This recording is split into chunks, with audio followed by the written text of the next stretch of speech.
नेता बनेंगे। आप नेता बनेंगे या सिर्फ वोट डालकर घर में सो जाएंगे? तुम नेता बनना चाहते हो? तुम विधायक बनना चाहते हो? तुम सांसद बनना चाहोगे? तुम मुख्यमंत्री बनना चाहोगे? तुम देश के प्रधानमंत्री बनना चाहोगे? जोर से बोलो, बनोगे? जोर से बोलो, बनोगे? अपने ख्वाबों को पूरा करो। मंजलिस तुम्हारे ख्वाबों को पूरा करना चाहती है। और याद रखो इस बात को, अगर वो मुख्यमंत्री बन सकते तो तुम भी बनोगे इंशाअल्लाह ताला। अगर कोई विधायक वो बन सकता है तो तुम भी विधायक बनोगे। तुम में इतनी काबिलियत है, तुम में इतनी ताकत है। शर्त सिर्फ ये है कि हम मुत्तहिद हो जाएं, मुत्तहिद हो जाएं। इत्तेहाद एक ताकत है, याद रखो। इंतशार एक मौत है। इत्तेहाद ताकत है, इंतशार मौत है। और जैसा कि किसी शायर ने अच्छा कहा था कि जिंदा रहना है तो मीरे कारवां बनकर रहो। जिंदा रहना है तो मीरे कारवां बनकर रहो। इस जमीन की पस्तियों में आसमान बनकर रहो। इस जमीन की पस्तियों में तुम आसमान बनकर रहो। मेरे नौजवानों, आज बिहार में करीब 60% आबादी बिहार में 25 साल से कम उम्र नौजवान लड़के और लड़कियों पर मुश्तमिल है। ये लड़ाई तुम्हारी, ओवैसी और अख्तर ईमान लड़ रहे नौजवानों। ये मुस्तकबिल तुम्हारा है। हम अपने बुजुर्गों से अपील कर रहे हैं कि आप जब वोट डालने जाएंगे तो इन अपनी औलाद की तरफ, अपने महल्ले के नौजवानों के चेहरों को देखो, इनके हाल को देखो, इनकी बेरोजगारी को देखो, तुम्हारे घर की गुर्बत को देखो, तुम्हारे उन बच्चियों के ख्वाबों को कौन पूरा करेगा जो पढ़ना चाहती है, तुम्हारे उन नौजवानों को जो तुम्हारा घर छोड़कर हिंदुस्तान के कोने कोने में चले जाते हैं।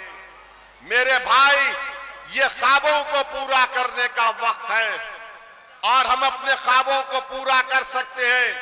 कोई कहेगा कि ओवैसी जज्बाती तकरीर कर रहा है।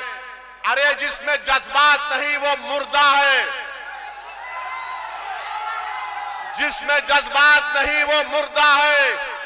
जिसके ख्वाब नहीं वो इंसान नहीं हो सकता। तो अपने ख्वाबों को पूरा करने का वक्त है मेरे अजीज दोस्तों और बुजुर्गों। 70 साल हमने सबको आजमा लिया मगर किसी ने हमारे ख्वाबों को पूरा नहीं किया। अरे हद तो ये हो गई कि एक नसीर शाह मर गया तो आज चुनाव आया तो तुम आकर मुझे गाली दोगे, मगर नसीर शाह की बेवा से मिलने कोई नहीं जाता। क्यों नहीं जाते? जाकर मिलना था, हिम्मत दिलाना था। अख्तरुल ईमान किशनगंज से निकलकर यहां तक आया। तो मेरे अजीज दोस्तों और बुजुर्गों, हम आपको बता रहे हैं कि आपके पास एक विकल्प है, एक मुतबादिल है। क्या आप मजलिस का साथ देंगे? देंगे? वोट डालेंगे? वोट डलवाएंगे? अपने माँ बाप को राजी करवाएंगे? खुद वोट डालेंगे? या फिर कोई आके तुम्हारे कान में बोले, ऐसा बोलेगा, अरे नहीं नहीं बी टीम, मोदी जी आके बोलेंगे, भाजपा आके बोलेगी, अरे ओवैसी राष्ट्रवाद की बात नहीं करता तो क्या करोगे? मेरे भाई याद रखो, इन्हीं बातों को हम सुन सुनकर थक जाते हैं मगर हमारे हौसले पस्त नहीं होते हैं। हम किसी की टीम नहीं, हम जनता की टीम थे और हमेशा रहेंगे। बीजेपी से हमको सर्टिफिकेट नहीं चाहिए राष्ट्रवाद का, ना हमको ये नाम निहाद सेक्युलर पार्टी से सर्टिफिकेट चाहिए कि हम सेक्युलर हैं। अरे हम सेक्युलर थे, है और रहेंगे। उनको बताना पड़ेगा जो बार बार बोलते MY समीकरण, MY समीकरण। अरे बताओ ये MY में क्या फायदा हुआ? तुम मुख्यमंत्री बन गए, 15 साल तुम्हारे पास इख्तियार रहा, 20 साल नीतीश कुमार मुख्यमंत्री हैं। आज आपके पास एक सुनहरा मौका आया है कि आप अपने वोट का सही इस्तेमाल करें, भारत की जमहूरियत को मजबूत करिए, नाइंसाफी का खात्मा करिए, अपने मुकद्दर के फैसले खुद करिए और यही आपकी कामयाबी होगी। नौजवानों, जब तुम यहां से उठकर जाओगे, ये पैगाम लेकर जाओ कि आने वाला कल तुम्हारा है, ये लड़ाई तुम्हारे मुस्तकबिल की है और हम एक ताकतवर बिहार को देखना चाहते हैं जहां पर सब लोगों से इंसाफ होगा। समानता की बात सिर्फ लफ्जी जुमला नहीं होगी बल्कि उस पर अमल होगा, बराबरी की बात होगी, हिस्सेदारी की बात होगी, अब गुलामी की बात नहीं होगी। और ये बीजेपी आकर बार बार राष्ट्रवाद की बात करते हैं। मोदी ने कहा कि आतंकवाद और पानी एक साथ नहीं बह सकता, बातचीत और आतंकवाद साथ साथ नहीं हो सकती। अब बताओ मोदी जी, आप तो पाकिस्तान से क्रिकेट मैच दुबई में खेलते हैं और कोलंबो में खेलते हैं। ओवैसी ने खड़े होकर पार्लियामेंट में कहा था कि पाकिस्तान से जब सब बंद है तो खेल भी बंद होना चाहिए।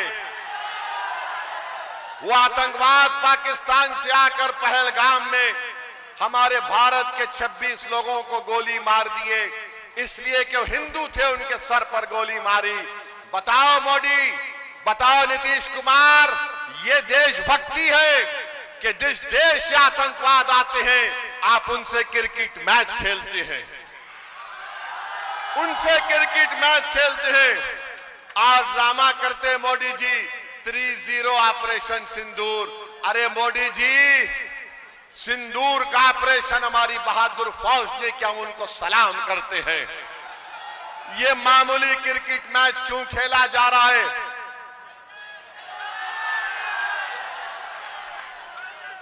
किसके लिए खेला जा रहा है? किसके लिए खेला जा रहा है? ये देशभक्ति होती है, ये देशभक्ति होती है। नहीं नहीं, ये बाइलैटरल, मल्टीलैटरल, अरे भाड़ में जाए बाइलैटरल, मल्टीलैटरल। अच्छा, ये मोदी जी 7,000 रुपये दिए। अरे जो सैलाब आता है, जमीन कटती है, कुछ इंतजाम किया नहीं। और मोदी जी बोलते यहां पर घुसपैठी घुस गए हैं। नेपाल में क्या हुआ आपको पता नहीं, बांग्लादेश में क्या हुआ आपको पता नहीं।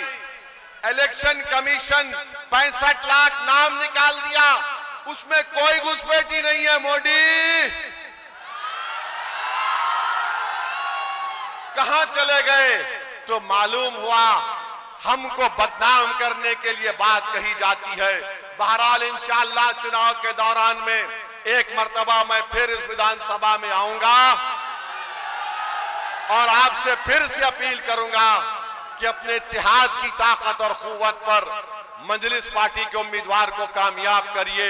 आपका बहुत बहुत शुक्रिया कि आप यहां पर आए, आपने इस जलसे को कामयाब किया। पतंग छाप जिंदाबाद, पतंग छाप, पतंग छाप, पतंग छाप। हमारा इत्तेहाद, हमारा इत्तेहाद, हमारा इत्तेहाद। सलाम अलैकुम।